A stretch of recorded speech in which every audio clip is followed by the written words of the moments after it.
Над 20 невладини и граѓански организации, но и голем број жители на градот Скопје, кој патем еден од најзагадените градови во Европа, се собра овде пред владата на Република Македонија, од каде ќе го започнат мировниот марш за почист воздух. Граѓаните бараат од владата конечно сериозно да се фати со ова прашање и да почне да го решава еколошкиот хаос во државата. Промени се бараат во неколку сегменти, но за тоа конкретно кои се барањата на граѓанскиот сектор, разговараме со господинот Драги Змјанац, основач на првата детска амбасада Меѓаши. Господине Змјанац, добар ден и добре дојдовте во вестите на телевизија 24. Вие заедно со останатите невладини организации и граѓански иницијативи изготвивте неколку краткорочни и среднорочни мерки за решавање на овој проблем.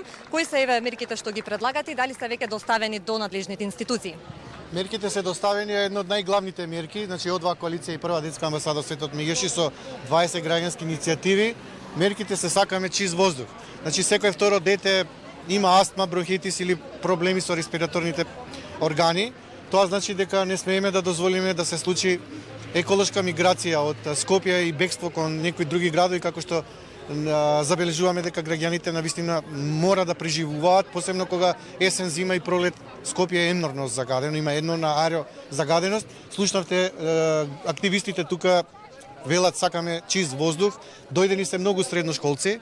Денеска имавме мировен марш и во Виница, и во Велес, и во Гостивар, во Дебар и Скопје. Сметаме дека само на тој начин што ќе извршиме политички притисок оваа власт сериозно да ги земе предвид нашите мерки, како што кажавте, среднорочни, краткорочни, но и долгорочни, испорачани се минатата недела до Министерството за животна средина. Забележуваме некаков позитивен сигнал од владата и од Министерството за образование и наука ни даде согласност и поддршка да навистина денеска средношколците и основците го посветат меѓународниот ден на мирот на чист воздух и здрава животна средина.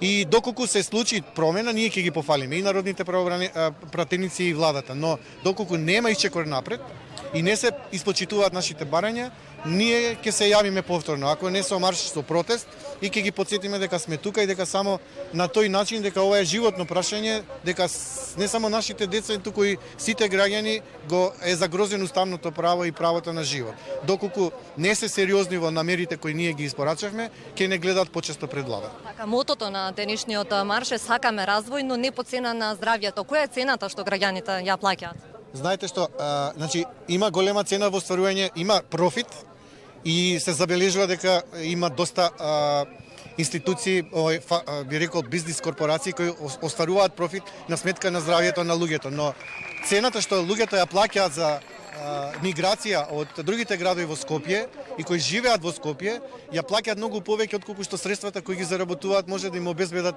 превенција од проблемите кои со седењето и работењето во Скопје можат да ги санираат. Ќе кажам, Скопје станува многу урбано, станува многу индустриализирано, многу населено. Едноставно Скопје не може да диша. Не може да диша затоа што имаме се помалку тревни површини, се помалку дрва, имаме едноставно енормна загаденост и срамота е во светот Македонија да биде рангирана со 4 најзагадени градови, меѓу кои и Скопје. Тука со нас е и Тетово, тука со нас и другите градови ни даваат поддршка. Сметам дека владата мора сериозно да ги земе нашите мерки во предвид и покрај тоа што ни нудеа за време на маршот и пред маршот, вчера имавме пресконференција тука да соствариме средба со нив.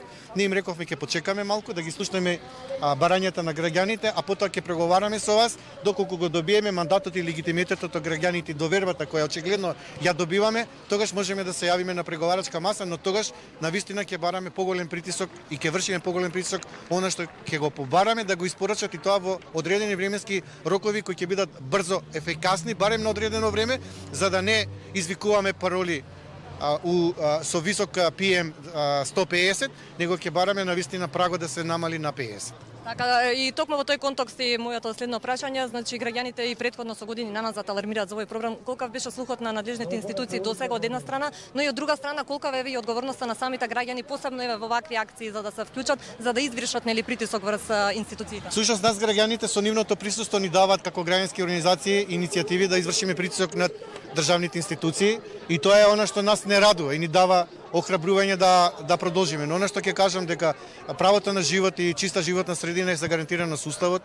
за децата и со Конвенцијата за правата на детето, ние ќе реагираме се додека не се направи позитивна промена. Господине Змјанац, ви благодарам многу за гостувањето. И ја вам во за Вистина. поддршката. Ви благодарам. Како што кажавме, мировниот марш за почист воздух започнува одовде од пред владата на Република Македонија, се маршира и во другите градови низ Македонија. Еве како што гледаме, граѓанските организации и граѓаните се мобилизираа, останува да видиме дали и колку надлежните институции ќе се мобилизираат околу овој проблем.